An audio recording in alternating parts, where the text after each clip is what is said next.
Phoenixbet on omadele toeks korvpallist kuni rallini.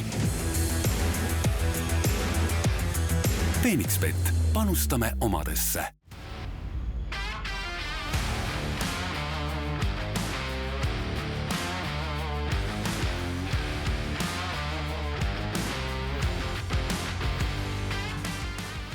Täismäng on jõudnud Soome MM-rallile ning alustame seda ralli eelvaadet Himoselt, mis on iga eestlase jaoks tuntud kui suusakurort. No, iga eestlane või vähemalt mõni tema tuttav on käinud siin kunagi mäest alla laskmas suuskadega, kuid sellel nädalavahetusel muutub see rallimekaks, sest siin sõidetakse Soome MM-ralli punktikatse ja siin mäe all on ka poodium, kus me loodame, et mõni Eesti mees ka tõuseb kõrgele astmele või vähemalt teisele või kolmandale astmele.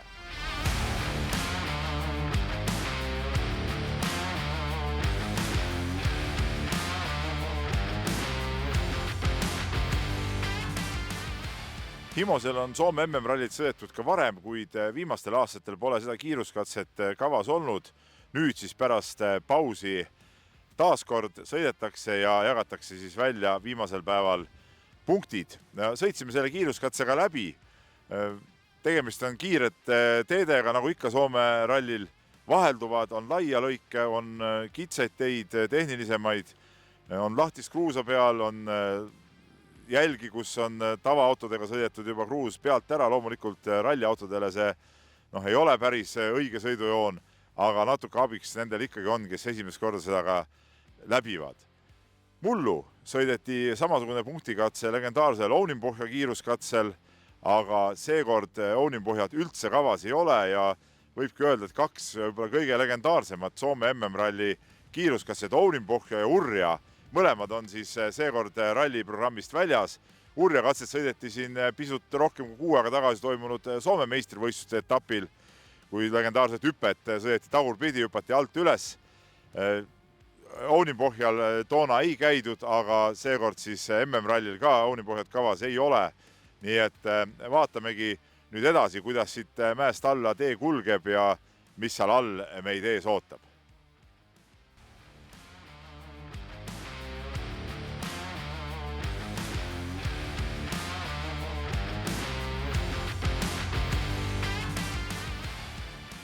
Päris järsk laskumine siis rallimehi ees ootab sealt ülevalt tipust alla suusakeskusesse ja finiš siis lõpuks siin platool. Siin on tehtud ka mõned kunstlikud kurvid ja poognad, et oleks all ka inimestel huvitav ralliautosid vaadata. Ja siin on siis finiš ja siin samas minust paremale jääb on üks plats, kuhu tuleb siis poodium. Nii et siin me siis tõesti ootame, et mõni Eesti mees Rally 2 arvestuses tõuseks ka poodiumile ja tuletame meelde, et eestlased on tegelikult Soomes teinud väga kõvasid sõite ja ajaloost. Me mäletame vägevaid saavutusi. Mul endale meenub kindlasti esimesena 2003. aasta, mis oli minu esimene MM-ralli ka koha peal jälgimiseks ja kus Marko Märtin siis võttis oma siis Soome ralli võidu.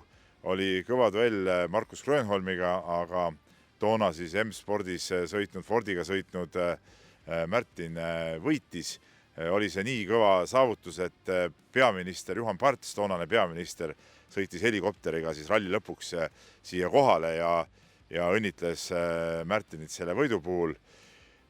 On eestlased siin veel vägevad saavutusi teinud. Loomulikult Ott Tänak 3 korda Soomes võitnud, siis meie ainuke autoralli maailmameister WRC klassis on ta 3 korda võitnud. On tal siin ka päris kibedaid mälestusi kahjuks, aga Soome ralli on selline, kus on kiired teed.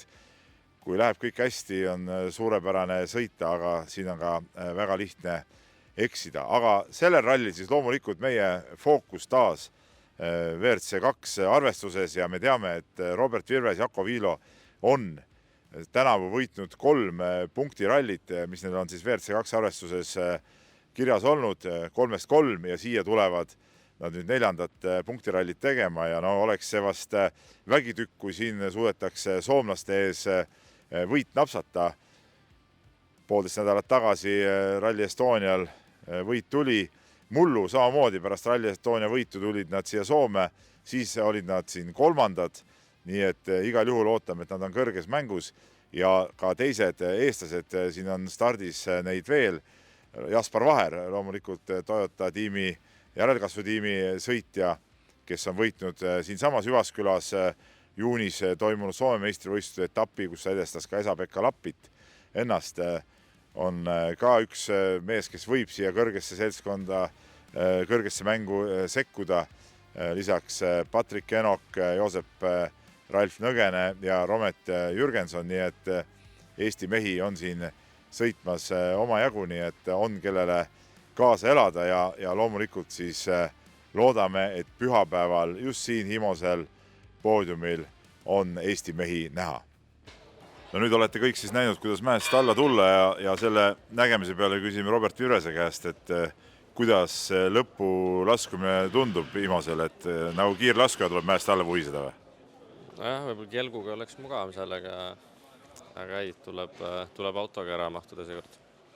No kuidas see punktikatse sulle üldse meeldib? 30 kilomeetrit, on see selline kiiruskatse, kus võib palju juhtuda või kus saab väga palju ka ära otsustada? Jah, ma julgen öelda küll, ma arvan, et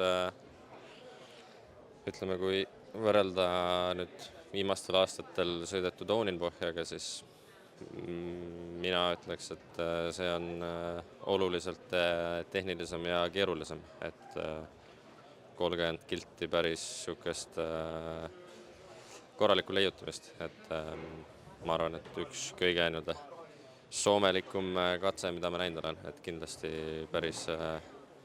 päris korralik asi lõpetuseks.